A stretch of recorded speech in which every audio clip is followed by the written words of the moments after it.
अस्सलाम वालेकुम दोस्तों आज हम जिस साइंसदान के बारे में बात करना चाह रहे हैं उनका नाम है जे रॉबर्ट ओपेनहाइमर। जे रॉबर्ट ओपेनहाइमर एक साइंसदान थे जिन्होंने एटॉमिक बम इन्वेंट किया था और इनको the father of atomic bomb भी कहा जाता है।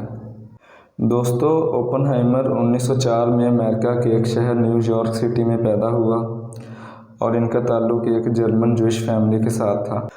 ओपेनहाइमर बचपन ही से एक लायक स्टूडेंट था। इनको जीनियस चाइल्ड कहा जाता था और इन्होंने तकरीबन 9-10 साल की उम्र में ही high level of physics and chemistry पढ़ना स्टार्ट कर दी थी।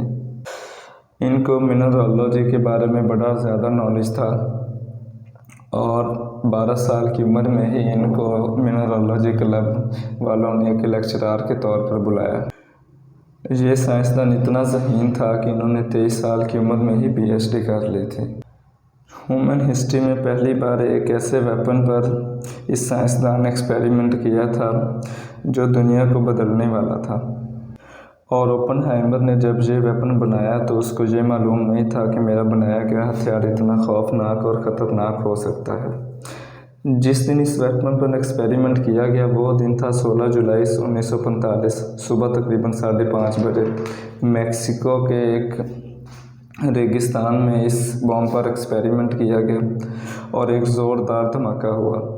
ये धमाका इतना ज़्यादा ख़तरनाक था कि ओपेनहाइमर हैरान रह गया, क्योंकि इसकी सोर्स से 50 गुना ज़्यादा ख़तरनाक धमाका था।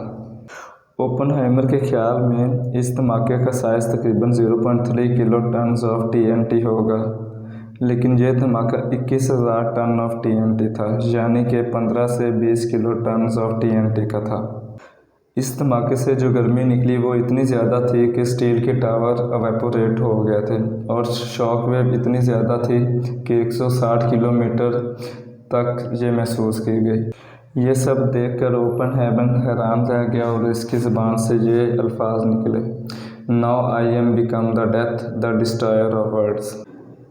इस साइंसदान की लाइफ के ऊपर एक मूवी भी बनाई गई है जिसका नाम है ओपेनहाइमर। उसमें बताया गया है कि उनका एटॉमिक बम बनाने के बाद उनकी लाइफ पर क्या असरात हुए।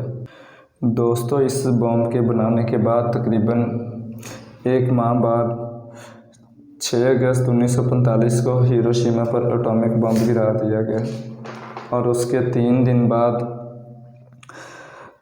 9 अगस्त 1945 को एक और बम नागासाकी शहर पर गिरा दिया गया।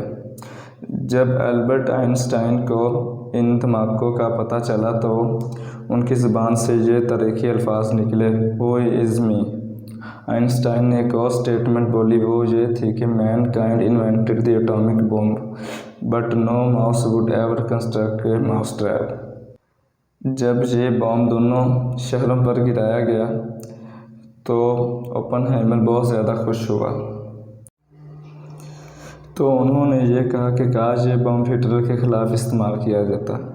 लेकिन जब ये बम नागासाकी पर गिराया गया तब उनको शौक लगा, तो इसके बाद 17 अगस्त 1945 को ये खुद सेक्रेटरी ऑफ वार के पास गए और अपने हाथों से लिखा हुआ खत उनको दिया और कहा कि मैं न्यूक्लियर वेपन पर बैन लगाना चाहता हूँ।